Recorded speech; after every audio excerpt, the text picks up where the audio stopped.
Y you become a poor ಅನ್ನೋದಕ್ಕೆ ಮೊದಲ reason you are spending more than earning. ನೀವೇನಾದರೂ ಸಂಪಾದಿಸೋದಕ್ಕಿಂತ ಹೆಚ್ಚು ಹಣವನ್ನು ಖರ್ಚು ಮಾಡುತ್ತಿದ್ದರೆ ನೀವು ಜೀವನ ಪೂರ್ತಿ ಬಡತನದಲ್ಲೇ ಕಳೆಯಬೇಕಾಗುತ್ತದೆ.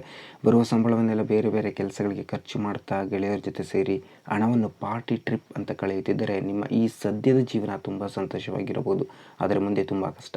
ಪ್ರಪಂಚದಲ್ಲಿರುವ ಮೋಸ್ಟ್ ಸಕ್ಸಸ್ಫುಲ್ ಪೀಪಲ್ಗಳು ತಾವು ದುಡಿದ ಹಣವನ್ನು ಮೊದಲು ಬಿಸ್ನೆಸ್ನ ಮೇಲೆ ಇನ್ವೆಸ್ಟ್ ಮಾಡಿ, ಅದರಿಂದ ಬಂದ ಹಣವನ್ನು ಇನ್ನಿತರ ಅಸೆಟ್ಗಳ ಮೇಲೆ ಇನ್ವೆಸ್ಟ್ ಮಾಡಿ, ಕೊನೆಗೆ ಬಂದ ಪ್ಯಾಸಿವ್ ಇನ್ಕಮ್ನಿಂದ ಜೀವನದಲ್ಲಿ ತುಂಬ ಸುಖವಾಗಿರುತ್ತಾರೆ. ನಮ್ಮ ಯಂಗ್ಸ್ಟರ್ಸ್ಗಳು ಹೆಚ್ಚಾಗಿ ಹಣವನ್ನು ಖರ್ಚು ಮಾಡುವ ವಿಷಯಗಳೆಂದರೆ ಟ್ರಾವೆಲಿಂಗ್. ಯಾವಾಗ ನಮ್ಮ ಯಂಗ್ಸ್ಟರ್ಸ್ಗಳು ಸೆಕೆಂಡ್ PUC ಪಾಸಾಗಿ ಡಿಗ್ರಿ ಸೇರ್ತಾರೋ ಅವಾಗ ಆರಂಭವಾಗುವ ಟ್ರಾವೆಲಿಂಗ್ ಅಥವಾ ಟ್ರಿಪ್ ಹೋಗೋ ಹವ್ಯಾಸ ಕೊನೆಗೊಳ್ಳುವುದು ಮಾತ್ರ ಮದುವೆ ಆದ ನಂತರವೇ.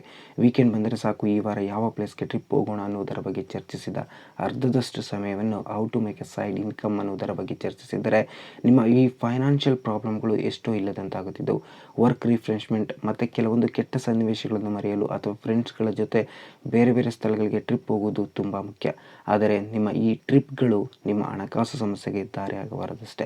ಬ್ರ್ಯಾಂಡೆಡ್ ಐಟಮ್ಸ್, ಇವಾಗಿನ ಪೀಳಿಗೆ ಯುವಕರಿಗೆ ತಮಗೆ ಬರುವ ಸಂಬಳ ಎಷ್ಟೇ ಆಗಿದ್ದರೂ ಕೂಡ ಸಾಲ ಮಾಡಿ ಆದರೂ branded dress, branded shoes, branded phone, branded watch ಬಳಸಬೇಕೆಂಬ ಆಸೆ. ಅವರಿಗೆಲ್ಲ ಈ ವಸ್ತುಗಳನ್ನು ಇದ್ದರೆ ಮಾತ್ರ ಜನರು ತಮಗೆ ಬೆಲೆ ಕೊಡುವುದು ಎಂಬ ತಪ್ಪು ಕಲ್ಪನೆ. Friends, one thing you need to know, spending money to show people how much money you have is the fastest way to lose money. Fast food. ಸಂಜೆ ಆದರೆ ಸಾಕು, ನಮ್ಮ ಈ ನಾಲಿಗೆಗೆ ಏನಾದರೂ ಒಂದು ರುಚಿಯಾಗಿ ತಿನ್ನಬೇಕೆಂಬ ಬಯಕೆ ಬರಲಾರಂಭಿಸುತ್ತದೆ. ಫ್ರೆಂಡ್ಸ್, ಈ ಫಾಸ್ಟ್ ಫುಡ್ಗಳು ನಮ್ಮ ಜೀವನವನ್ನು ಕೂಡ ತುಂಬ ಫಾಸ್ಟಾಗಿ ಮುಗಿಸುತ್ತವೆ. ಈ ಫಾಸ್ಟ್ ಫುಡ್ ತಿನ್ನಲು ನಿಮ್ಮ ಜೇಬಿನಿಂದ ಹಣವನ್ನು ಕೊಟ್ಟಿದ್ದಲ್ಲದೆ ಆರೋಗ್ಯ ಸಮಸ್ಯೆಗೆ ಕೂಡ ಹಣವನ್ನು ತೆರಬೇಕಾಗುತ್ತದೆ. So please avoid fast food, eat healthy food.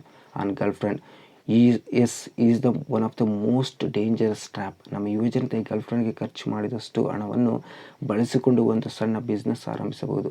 ಗರ್ಲ್ಫ್ರೆಂಡ್ಗೋಸ್ಕರ expensive gift, weekend movie, weekend shopping, ಅದು ಇದು ಅಂತ ಬರೋ ಸಂಬಳವನ್ನೆಲ್ಲ ಖಾಲಿಯಾಗಿ ಕಂಡವರ ಬಳಿ ಕೈ ಚಾಚುವ ಪರಿಸ್ಥಿತಿ ಬರುತ್ತದೆ. ನೀವು ದುಡಿದ ಹಣವನ್ನು ಸರಿಯಾಗಿ ಬಳಸಿಕೊಳ್ಳಿ. Friends, it's very hard to earn money in this world. Don't waste your hard earning money. Thanks for watching. Please subscribe to our channel. Be positive. Have a nice day.